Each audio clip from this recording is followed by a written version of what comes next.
నమస్తే. నేను మీ కిషోర్. Welcome to సత్యాగ్రహి.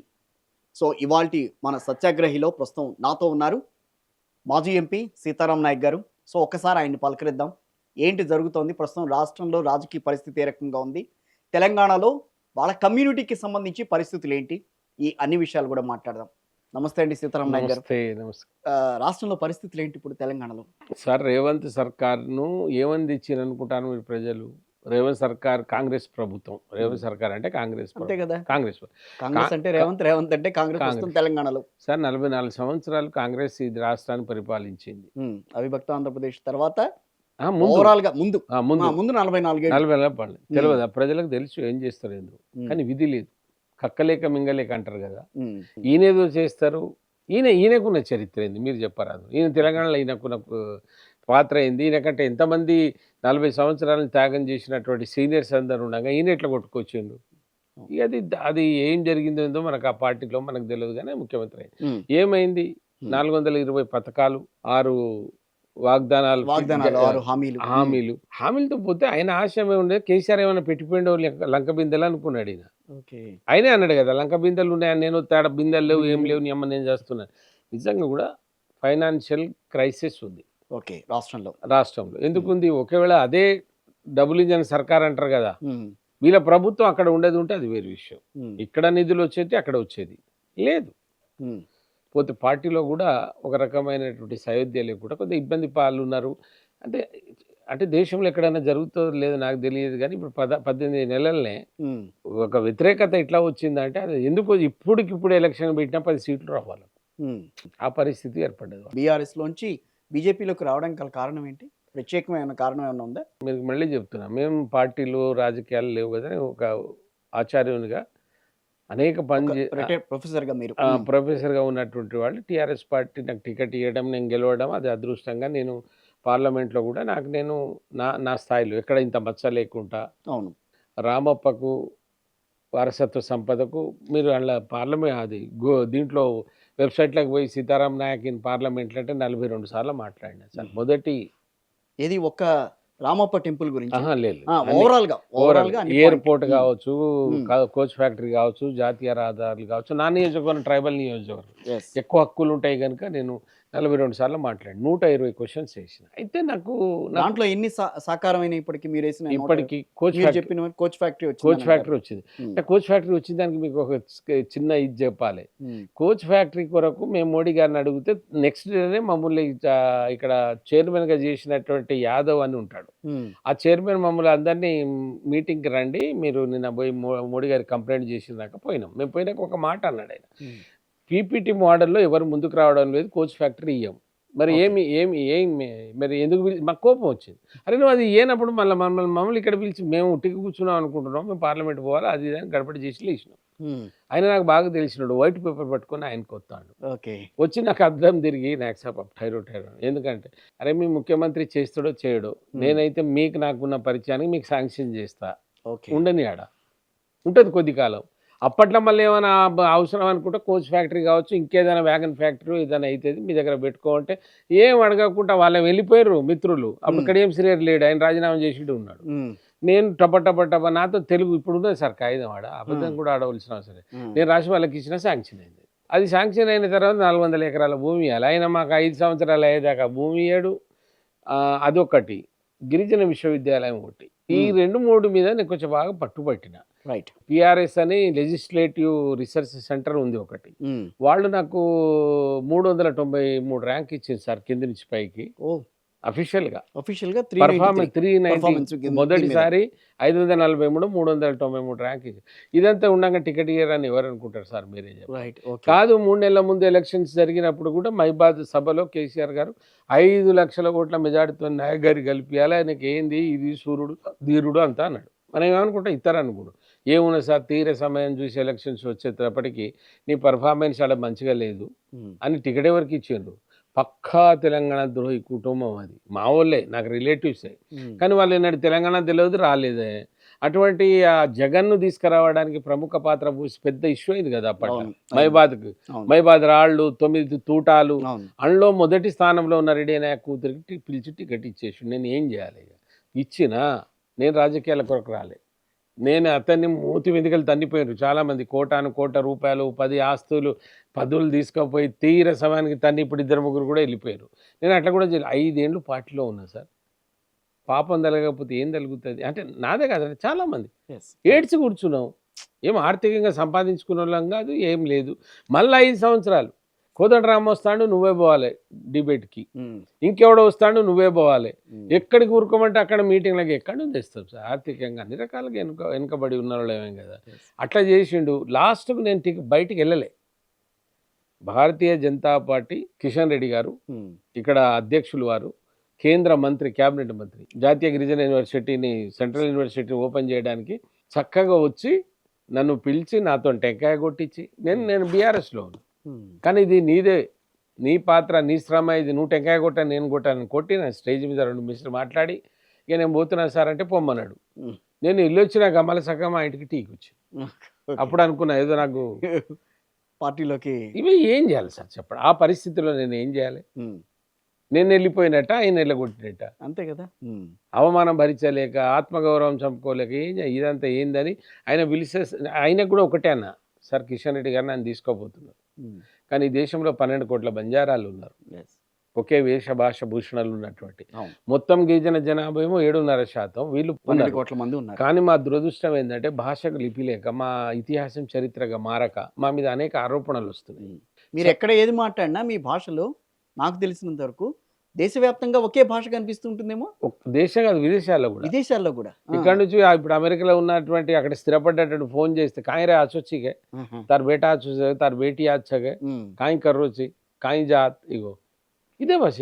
ఎక్కడైనా ఎవరికైనా ఉందా సార్? కానీ ఈ జాతి గుర్తింపు లేదు. అదేనా, అందుకునేనా మీరు రేవంత్ సర్కార్ మీద లంబాడా విషయంలో అన్యాయం జరుగుతోందని చెప్పి మీరు పోరాడుతున్నారు? సార్ అన్యాయం జరుగుతుంది, ఎస్టీ జాబితా నుంచి తొలగించాలన్న అసలు ఆలోచన ఎందుకు వచ్చిందని అంటారు? సార్ ఇది ఏం జరిగిందంటే మీరు దయచేసి గమనించాలి, మా ఆదివాసీ మిత్రులు కూడా వాళ్ళు కూడా గమనించాలి. వీళ్ళు 1971 ఆంగ్లేయులు వీళ్ళను క్రిమినల్ ట్రైబల్స్గా గుర్తించారు. 1931లో కులగణన జరిగింది ఇక్కడ నిజాం కాలంలో. అందులో కూడా వీళ్ళను గిరిజనుల కింద చూపెట్టారు. ఇప్పుడు లంబాడాలు, గిరిజనులు, అట్లాగే 3 తెగల్ని దీంట్లో కాని వాళ్ళు అన్నట్టుగా ట్రీట్ చేసే ప్రయత్నం. అదే ఒకటే నిమిషం, బంజారాలు ఒకటే నిమిషం. వీళ్ళు ఏం చేశారు, వాళ్ళు ఇట్లా చేసినటువంటి వాళ్ళని గిరిజనులుగా గుర్తించబడ్డారు. అయితే వీళ్ళకి ఏమైంది సార్ అంటే వీళ్ళ మూలం బంజారా. ఓకే, మొత్తం దేశవ్యాప్తం బంజారా అయింది. ఒక ధాన్యాన్ని అమ్మేరు కనుక ఆ ధాన్యం పేరుతో బంజారా వచ్చింది. కానీ ఎప్పుడైతే ప్రాంతాల వారిగా విడిపోయిన తర్వాత ఒక ప్రాంతంలో ఉప్పు అమ్మేరు, ఆ ఉప్పుతోని వారికి పేరు వచ్చింది, బంజారా మర్చిపోయినారు. లమన్ బంజారా, ధనియాలు అమ్మిన కాడ ధన్గర్ బంజారా, వాసలి బంజారా, సుగాలి బంజారా, ఈ బంజారాలన్నీ 31 పేర్లు వచ్చేసినాయి. ఈ పేర్లు బంజారా ముందు రావడంతో బంజారాలు ఎక్కువగా పాపులర్ అయ్యారు. బంజారాలే పాపులర్ కావాలి, కానీ ఏ కుల వృత్తిని అయితే ఎన్నుకున్నారో ఆ వృత్తి పేరు పాపులర్ అయింది. పాపులర్ అయ్యి ఆ రాష్ట్ర కులగణనలలో అవే వచ్చేసినాయి. ధన్గఢ్ బంజారా, వాసలి బంజారా, సిక్లీవాలా బంజారా, ఈ బంజారాలని వచ్చే వరకు ఆడ అవగాహన రాహిత్యమో వివక్షను 1949లో బంజారాలు మీ రాష్ట్రంలో ఉంటే ఎస్టీలో కలపాలో పంపమన్నారు. బంజారా పేరు ఉంది, కానీ వాళ్ళేంది ఈ పేర్లు ఎవరని దాని మీద సరి పరిశోధన చేయకుండా, తెలియకుండా, అడగకుండా ఒక 5-6 రాష్ట్రాల్లో పంపించి మిగతా ఎక్కడ పంపాలి. అందుకోసం ఈ దేశంలో ఉన్న బంజారాలందరూ ఎస్టీ కాదు, ఒకే వేష భాష కుల ఇవన్నీ ఉన్న ఒకటే కాదు. అయితే ఇక్కడ ఏమైంది, ఆంధ్రప్రదేశ్ 1956లో ఏర్పడింది కదా. అప్పుడు ఆంధ్ర ప్రాంతంలో ఉన్నటువంటి లంబాడ, ఎరకల, యానాది, సుగాలి ఎస్టీలో చేర్చారు.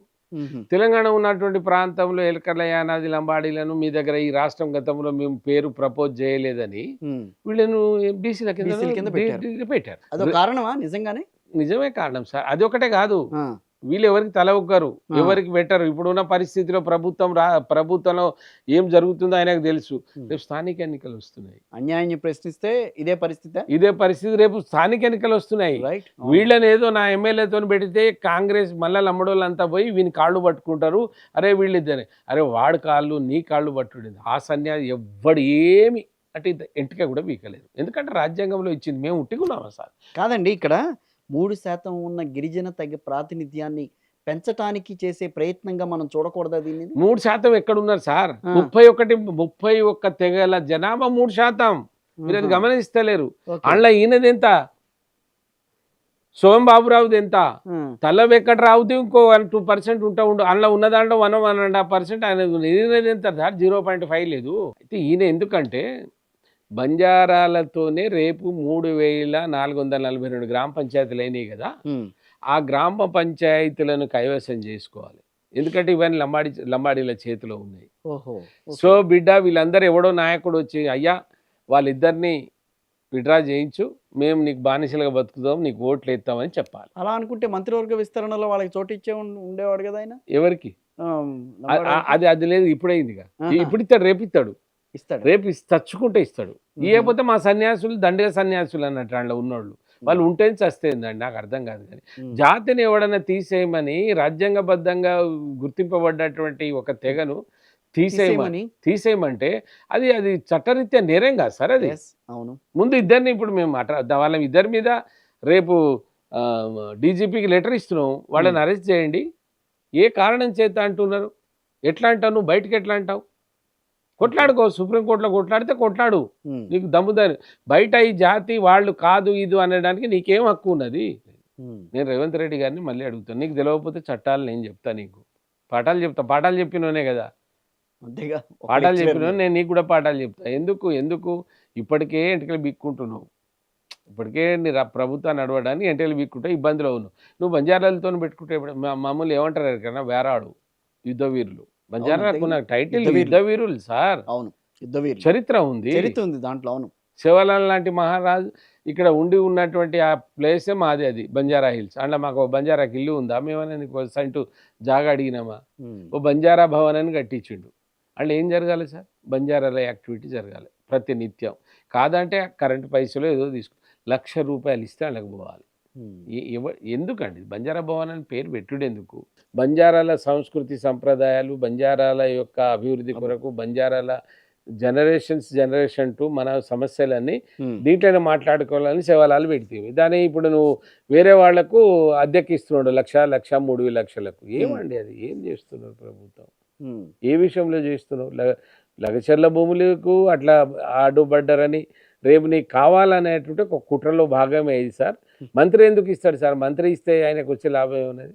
ఇట్లయితే భయపెట్టించి ఓట్లు వేయించుకుంటాడు. ఏజెన్సీ ప్రాంతాలు మనం ఎక్కువగా మాట్లాడుకునేది ఆదిలాబాద్, నిజామాబాద్ సంబంధించి. ఏజెన్సీ ప్రాంతాల్లో ఉన్న గిరిజనులకు, మైదాన ప్రాంతాల్లో ఉండే గిరిజనులకు మధ్యన వ్యత్యాసం అయితే మీకు ఏమన్నా కనిపిస్తోందా ఇప్పుడున్న పరిస్థితుల్లో? 100% ఉన్నది కదా సార్. ఎలా? ఏజెన్సీ ఉన్నటువంటి గిరిజనులకు కొంచెం రైట్స్ ఉంటాయి. ఉమ్. ఇప్పుడు అక్కడ ఉన్న గిరిజనులకే పొలిటికల్గా పోటీ చేసే హక్కు ఉంటుంది. ఉమ్. అక్కడ గ్రామ పంచాయతీలని రిజర్వేషన్ ఉంటాయి. కానీ మైదాన ప్రాంతంలో ఉండేటువంటి వాళ్ళకి ఏం వాళ్లకు ఉండదు. ఎమ్మెల్యేలు, ఎంపీలు రిజర్వేషన్ ఉండదు. ఆ రిజర్వేషన్ ఇప్పుడు పెట్టడానికి జనాభా ప్రాతిపదిక రేపు డీలిమిటేషన్లో కొట్లాడతాం. ఉమ్. ఎందుకంటే వారికి హక్కు ఉన్నప్పుడు నువ్వు పూర్తి హక్కు ఇయ్యి. ఉమ్. పోతే వాళ్ళు మాకంటే, నేను ఒప్పుకుంటా కదా, మాకంటే వెనుకబడి ఉన్నారు వాళ్ళు ఆర్థికంగా, ఎడ్యుకేషన్లో కూడా కొంత వెనుకబడి ఉన్నారు.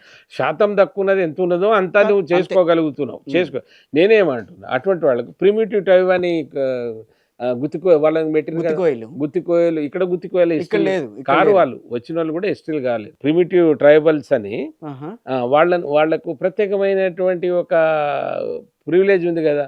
మరి ఇక్కడ వీళ్ళకు ఉన్నటువంటి మెడికల్ 2 సీట్లు ఇయ్యరాదు? ఎన్ని మెడికల్ కాలేజీలు లేవు మీ చేతిలో? ఎంత దోచుకుంటలేరు? దేశాన్ని దోచుకొని కోట్ల పెడే కాలేజీకు ట్రైబల్ పిల్లవాళ్ళని పంపరాదే కోయలను? నీకు అంత దయాదాక్షిణ ఉంటే మా దానిలో పంచాయతీలు ఎందుకు? కాంగ్రెస్ పార్టీ వ్యవహారాన్ని తనకి అనుకూలంగా మలుచుకునే ప్రయత్నం చేస్తోందని అంటారు ఇక్కడ సార్. భయభ్రాంతులకు గుర్తు చేయాలి. మేమందరం నాయకులు ఎవరైతే ఉన్నారో ఆ పార్టీలో ఈ పార్టీలో అందరూ పోవాలి. మీరందరూ కూడా దాంట్లోకి వెళ్ళాలి. అయ్యా బాంచను దొరా, బాంచను మళ్ళీ అది పాత బతుకులు. అయ్యా బాంచను దొరా, మేము ఓట్లు లేకేస్తాం. వాళ్ళిద్దరిని మమ్మల్ని మా మీద పెట్టిన కేసు విడ్రా చేసి మమ్మల్ని తీయకుండా నువ్వెవడరా తీయ? బీజేపీలో నేను ఉన్నా. కానీ బీజేపీలో ఉన్నారు. కానీ ఒక మాట అడుగుతాను మిమ్మల్ని, అనగా తప్పే. ఆదిలాబాద్, నిజామాబాద్ జిల్లాలు ఎక్కువగా మీరు అంటున్న గిరిజన తెగలకి బాగా ఎక్కువగా ఉన్న ప్రాంతం అదంతా. సో మీరు బీజేపీలోకి వచ్చిన తర్వాత కూడా వాళ్ళకి సరైన ప్రాతినిధ్యం కల్పించగలిగారా అంటే ఏం చెప్తారు? ఏముంది రాష్ట్రంలో? మేము లేము కదా. ఎవరు ఉన్నారు రాష్ట్రంలో? ఏం ప్రాధాన్యత సోయి ఉందని గవర్నమెంట్? నేను చెప్పిన 442 గిరిజన తెగలు ఉన్నాయి కదా, డైరెక్ట్ లింక్ కలుపు కేంద్ర ప్రభుత్వానికి. ట్రైబల్ కదా, 5th షెడ్యూల్లో ఉన్నారు వాళ్ళు. Yes, 5th షెడ్యూల్లో ఉన్న వాళ్ళకు డైరెక్ట్ బెనిఫిట్స్ ఉన్నాయి. నువ్వు ఒక రీపీఆర్ చేసి పంపి, నేను ఆయనకు కూడా అన్న కేసీఆర్కు, అట్లా కాదయ్యా, నువ్వు డైరెక్ట్ డెవలప్మెంట్ లేవు, వీళ్ళకి రోడ్ లేవు, వీళ్ళ కింద ఇంత డబ్బు కావాలని పంపిరా, సప్లాన్ నిధులే మొత్తం డైవర్ట్ చేసి మింగితిరి. ఇక మా బీజేపీని ఏం అడగలుగుతావు నువ్వు? ఆదిలాబాద్, నిజామాబాద్ రెండు ఓట్లేసి జిల్లాల్లో సార్ బీజేపీ సాధించిందా మీ ఓ- బీజేపీ? సాధించినప్పుడు అక్కడ వాళ్ళకి కల్పించాల్సిన బాధ్యత కేంద్రం నుంచి మీరు సహకరించుకోవాల్సి, వాళ్ళతో మాట్లాడి తెచ్చుకోవాల్సిన బాధ్యత మీది కదా. ఆకలైన అడగాలి కదా, ఓకే, అమ్మని అలా అంటారా? అమ్మని అడగాలి. నువ్వు ఏం చేసిన ముఖ్యమంత్రి? అసలు ట్రైబల్ మినిస్టర్ ఉన్నాడు, ఆ సిగ్గుంది ఆ గవర్నమెంట్కి ఏమన్నా? మనుషులేనా వాళ్ళు? ట్రైబల్ మినిస్టర్ ఆయన దగ్గర పెట్టుకొని నా దగ్గర నువ్వేందే, నువ్వు ఎవరికి దొరకవు, నీ దగ్గర రావడమే లేదా? ముగ్గురితోనే ఉడకూడదాం. వీళ్ళు అయ్యే కమిషన్ వేరు, ఎస్టీ కమిషన్ వేరుగా ఉండాలి. ఉండాలి. వీళ్ళు అయ్యే జాగిరి అది, నీ అబ్బా సొత్తు అది. ఎక్కడి నుంచి నీకు ఎవడిచ్చిండు అధికారం? అరే వాళ్ళకి రాజ్యాంగం ఇచ్చిన అధికారాన్ని నువ్వు దుర్వినియోగం చేసుడేది. నువ్వు వాడి తల కిందికి పెట్టి కాళ్ళు పైకి పోయినా లంబాడీలు వంగరు. ఈసారి కావాల్సిన దెబ్బ తీస్తే అప్పుడు వీళ్ళ దిమ్మ తిరుగుతుంది. అప్పుడు కేశాన్ని తీసిండ్రు, ఇప్పుడు ఈయన తీస్తారు. రేపు స్థానిక ఎన్నికల్లో మీరు ఆలోచించండి. మేము ఈ ప్రపోజల్ పెడుతున్నాం, డైరెక్ట్ లింక్ పెడతాం గ్రామ పంచాయతీలు కేంద్రానికి. ఇప్పటికే డైరెక్ట్ ఫండ్స్ వస్తున్నాయి. అట్లా కాకుండా గ్రామ పంచాయతీ కేంద్రం నుంచి డైరెక్ట్ రావాలండి. ఒక మేధావిగా నేను ప్రపోజ్ చేస్తా, ఎవరు కాదంటారు.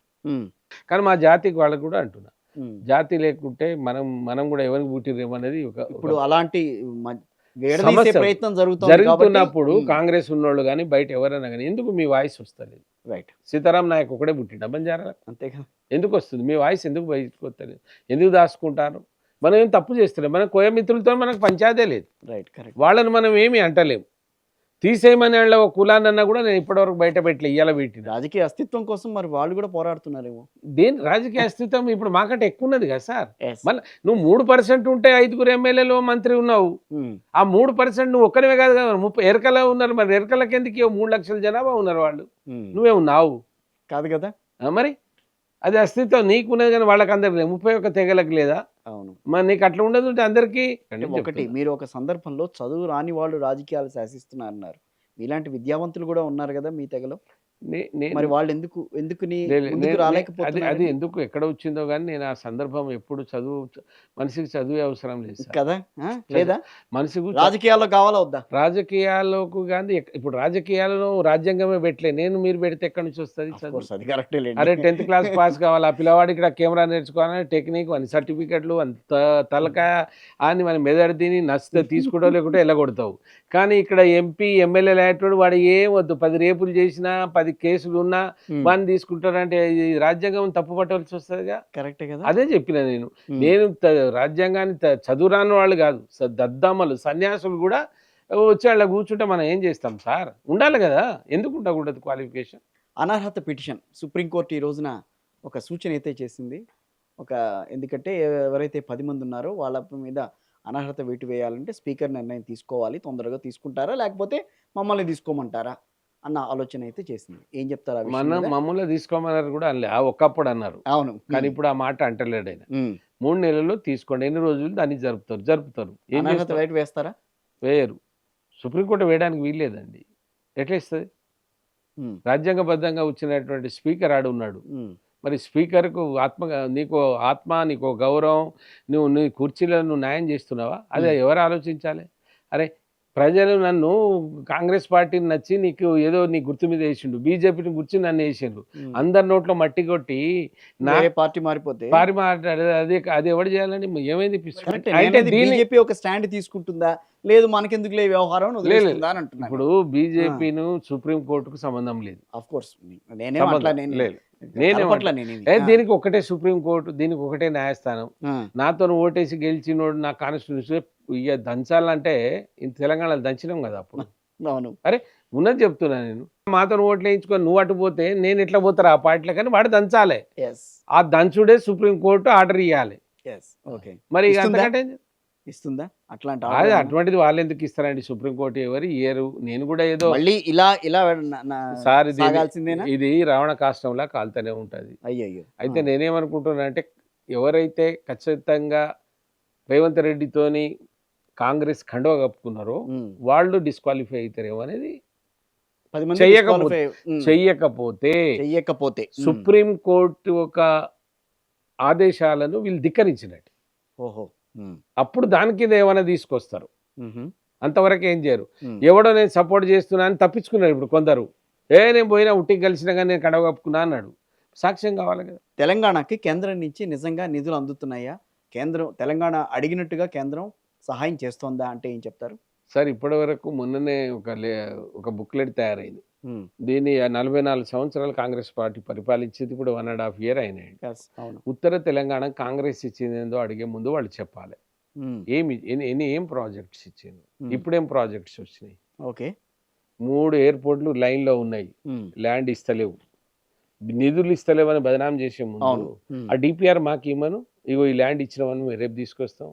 ఎన్ని రైల్వే ఇక్కడ ఉన్నటువంటి స్టేషన్స్ చేసిన గిరిజన యూనివర్సిటీ ఇచ్చిండా, 8,000 కోట్లకి ఇచ్చిండు. నిన్న సార్ చరిత్ర పివి నరసింహరావును ఓడగొట్టినందుకు అనౌన్స్ చేసినటువంటి కోచ్ ఫ్యాక్టరీ కపూర్తాలకు ట్రాన్స్ఫర్ చేసింది కాంగ్రెస్ కదా. మరి ఇవాళ ఇక్కడ ఆయనకి ఎందుకు ఇవ్వాలి?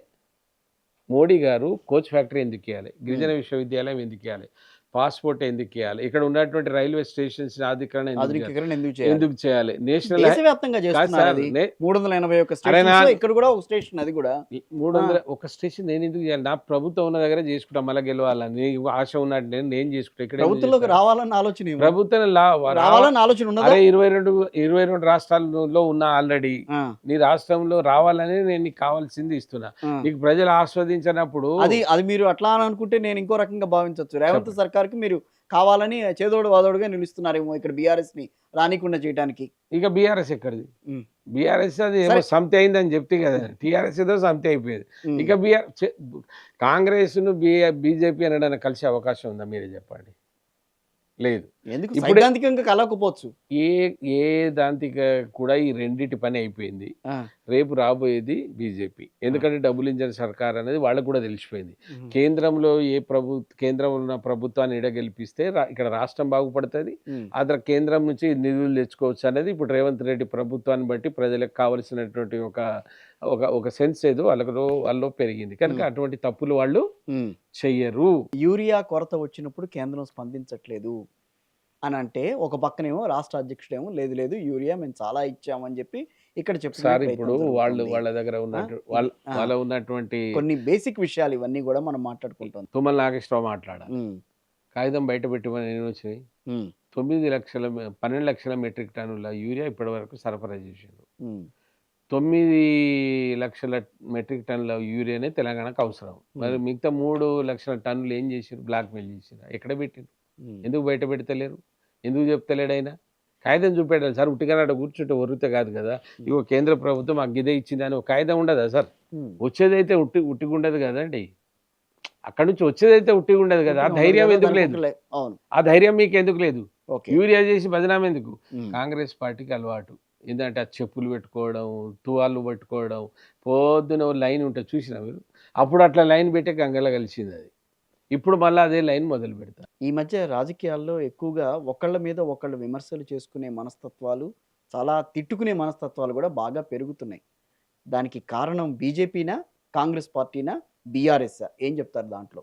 రాజకీయాలు ఇవాళ ఉన్నది కాదు కదా విమర్శలు, ఇవాళ కాదు. ఏదైనా బీజేపీ నుంచి బాగా కౌంటర్లు వస్తుంటే బండి సంజయ్ గారి నోట్ల నుంచి. మరి మీడియా ఏం చేస్తుంది సార్? నేను ఇంత మాట్లాడితే నాది ఎంత వస్తుందో నాకు తెలియదు. చేయాలి కదా, కట్ చేయాలని అన్నా నేను.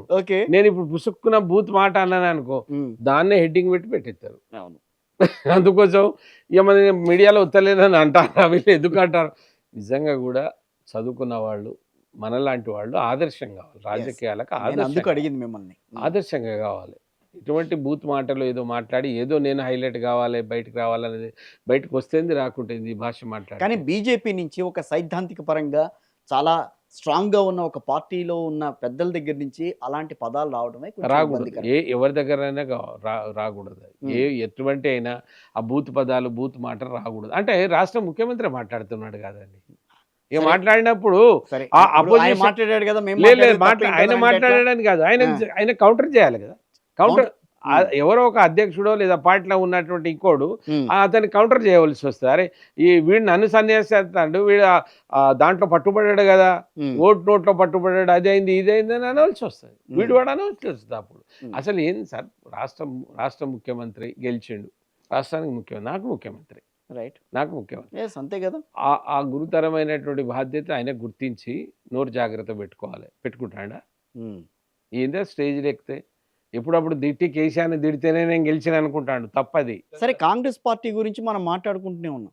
బీజేపీ గురించి కూడా కొన్ని మాట్లాడుకోవాలిగా. రాజా సింగ్ లాంటి వాళ్ళని ఎందుకు బయటికి తోస్తారు? ఇప్పుడు మీరు పార్టీ తోసారా? ఆయనంతటా ఆయన బయటికి వెళ్ళాడు. లేదు సార్. ఇప్పుడు మీరు అర్థం చేసుకోవాలి. పార్టీ సిద్ధాంతానికి ఎవడైనా కట్టుబడి ఉండాలి, ఎంత పెద్దోడైనా.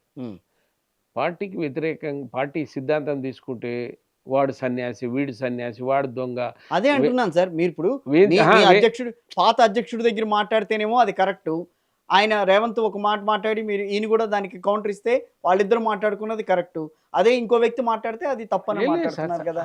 మీరు అట్లా అంటే పార్టీ అధ్యక్షుడు తీసుకున్న నిర్ణయానికి ఒక సామాన్య కార్యకర్త కానీ, ఒక ఎమ్మెల్యే, ఎంపీ కానీ, అది పార్టీ నిర్ణయం.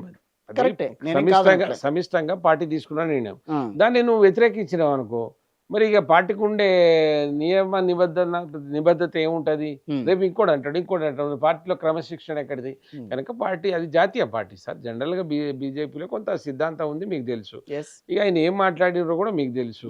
అందుకోసం బహుశా ఆయనను చూసి మీరు ఇట్లా అనడం బాగలేదంటే, లేదా వెళ్ళిపోతా అనడు, ఏమనడు, బహిష్కరణ చేసినట్టున్నారు. సీతారాం నాయక్ గారు ప్రస్తుతం బీజేపీలో ఉన్నారు కాబట్టి ఇంకొక ఫైనల్ క్వశ్చన్ ఒకటి అడుగుతా.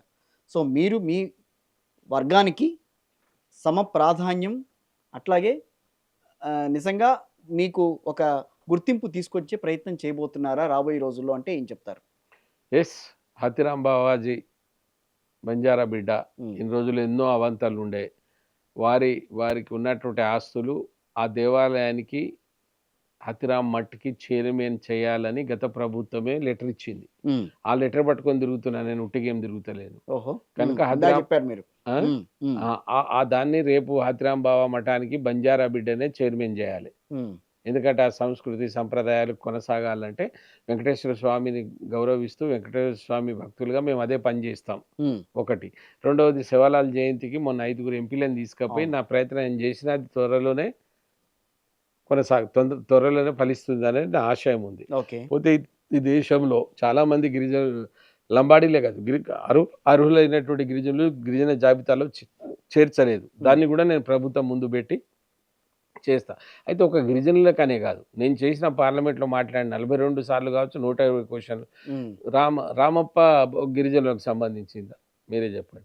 ఇప్పుడు గిరిజన యూనివర్సిటీ అంటే మీరు ఏమనుకుంటారు? నాకు అర్థమైతే లేదు. ఒక గిరిజనుల కోసం కాదు కదా.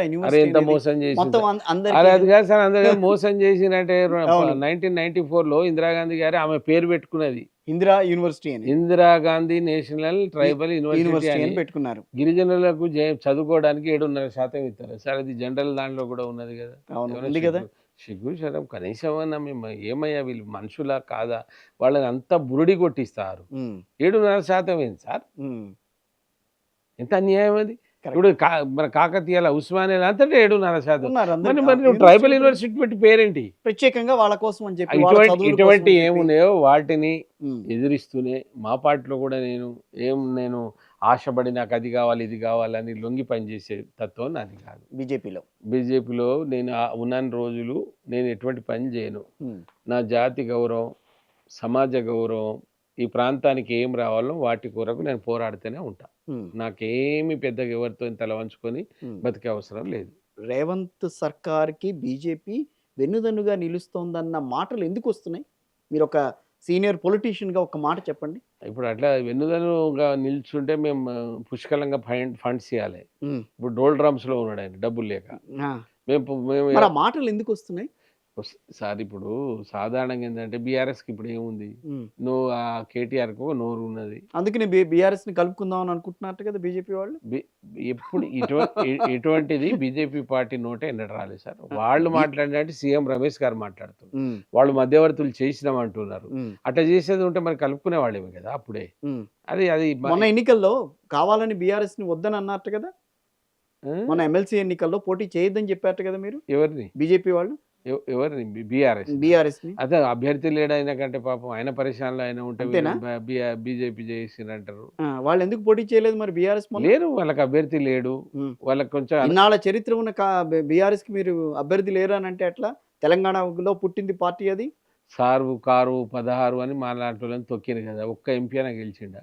చరిత్ర ఉంది. ఏం చరిత్ర ఉంది? 16 మంది ఎంపీలు కొడుకు కార్లెక్కి సారు కారు మా లాంటి వాళ్ళ మీద బురద జల్లి వీళ్ళ మీద మంచిగా లేదని ఎల్లగొట్టి మా పాపం అందరి తగిలి ఉమ్. ఒక్క ఎంపీ అయినా గెలిచిండు? సార్ ఎక్కడ చెడింది సార్ మీకు కేసీఆర్ కాదండి. గారికి? ఒక్క ఒక్క మాట చెప్పండి షెడ్యూల్ ఫైనల్ గా ఎక్క- నేను అరే, సీతారాం నాయక్ ఈ దేశంలో ఒక గిరిజనలో ఒక బలమైనటువంటి సామాజిక వర్గం నుంచి ఎదుగుతారు. రేపు వాడే నాకు వీడు చెప్తేనే అందరికి టికెట్లు ఇవ్వాలి, వీడు చెప్తేనే వీడు నాకు మొగడైతే ఎట్లా అని. అయితే ఏముండదు సార్ ఆయన దగ్గర. చదువుకున్నోడు ఉండకూడదు, తెలుగులోడు ఉండకూడదు. లేకుంటే ఆయన 25 ఏండ్లు టీఆర్ఎస్ పార్టీ అదే పేరు ఉండి మాలాంటి వాళ్ళని కొందరిని మా సలహాలు విని ఉంటే మమ్మల్ని ఉపయోగించుకుంటే ఆయన కదిలించేది ఎవరు సార్? ఆయన చేసిన పనులకు కూడా ఎవరు కదిలించకపో. కేసీఆర్ గారి మీద మీ అభిప్రాయం ఆయన మీద నాకు మంచి అభిప్రాయమే. అంటే ఫస్ట్ కేసీఆర్ గారి గురించి ఏమనుకున్నారు అసలు మీరు? సార్ ఏమనుకున్నా దొరతనం సార్. అది దొరబుద్ధి ఎక్కడ పోతుంది? ఎక్కడ పోతుంది చెప్పండి. ఆయనలో ప్లస్లు మీకు ఏం కనిపించలేదా? ఆ? ఆయనలో మంచితనం ఏం మంచి ఇలాంటివి ఏమన్నా కనిపించలా మీకు మొదట్లో జాయిన్ అయిన కొత్తల్లో ఇప్పుడు గానీ? మీ అదృష్టం మంచిగా లేదు కానీ మీరు ఏదైనా ఇంటర్వ్యూకి పోయి ఉంటే, ఉమ్, అరే సంతు సత్యాగ్రహిలో ఎర్రగా ఉన్నట్టు రేపు తీసుకొచ్చి అకాడమిక్ చైర్మన్ చేయంటే సాయంత్రం వరకు చేసేస్తాడు. ఏం మంచి అండి? కనబడితే మీరు మంచుకుంటే చేసేస్తారా? తెలంగాణ కొరకు త్యాగం చేసి ప్రాణాలు కోల్పోయి బిడ్డల్లో ఇడిచిపెట్టి బిచ్చబడుకున్నటువంటి వాడు నీకు సోయలేదు. 240 మంది విద్యార్థులు 50 కేసులు 60 కేసులు పోలీస్ స్టేషన్లో ఉన్న వాళ్ళ పేరు ఇస్తే ఏమి ఇచ్చినావు? నీకు ఎవడు మంచిగా అనిపిస్తే, నీ ఎవడు దొరదాత అయితే వాడిని పిలిపించుకొని ఇచ్చినావు. అది ఏం ఏం మంచిది అనుకోవాలి నేను ఆయన. చేతులారా వచ్చేటువంటి ప్రభుత్వాన్ని 20 మందిని మార్చకుండా ఇప్పుడు పోయి ఆడ గడ్డి కాస్తున్నావు. ఏం ఏం చెప్తామండి? తెలంగాణ అమ్మి వాళ్ళే తెచ్చుకున్నారా? కొడుకు తండ్రి నలుగురే తెచ్చుకున్నారా? ఎవరు లేరా? ఈ పిల్లల వీళ్ళు ఎవరికి పాత్ర లేదా? రాబోయే రోజుల్లో తెలంగాణ ఏ రకంగా ఉండాలని కోరుకుంటున్నారు? సార్ తెలంగాణ సమన్వయం జరిగి ఇప్పటికైనా ఓ బీసీ ఓ ఎస్సీ ఎస్టీ ముఖ్యమంత్రి కావాలి సార్. దానికి మా ఆశయం నెరవేరాలి. బీజేపీ హయాంలో బీసీ బీజేపీ అన్నాడు, బీజీ అన్నాడు కదా. పార్టీ చూడు సార్, ఎంత జాతీయ పార్టీ బీసీలకు ముఖ్యమంత్రి చేస్తామని అనౌన్స్ చేసిపోయిన కూడా బీసీవాడు ఓటేయకపోతే. కానీ మన ఈటెల రాజేందర్ గారిని చేయాల్సింది ఎందుకు చేయలేదు? ఇక అది ఎందుకంటే వాళ్ళు ఉన్నటువంటి దాంట్లో మొదటి నుంచి పునాది నుంచి చూస్తారు. ఆ పార్టీలో ఉన్నటువంటి ఒక వ్యవస్థ ఉంది. ఈయన మేము వచ్చి ఇప్పుడు మొన్న వచ్చినాం కదా. అవును, వాళ్ళకు ఒక బేస్ ఉంది, వాళ్ళకి సజెస్ట్ చేసే వాళ్ళు ఉంటారు.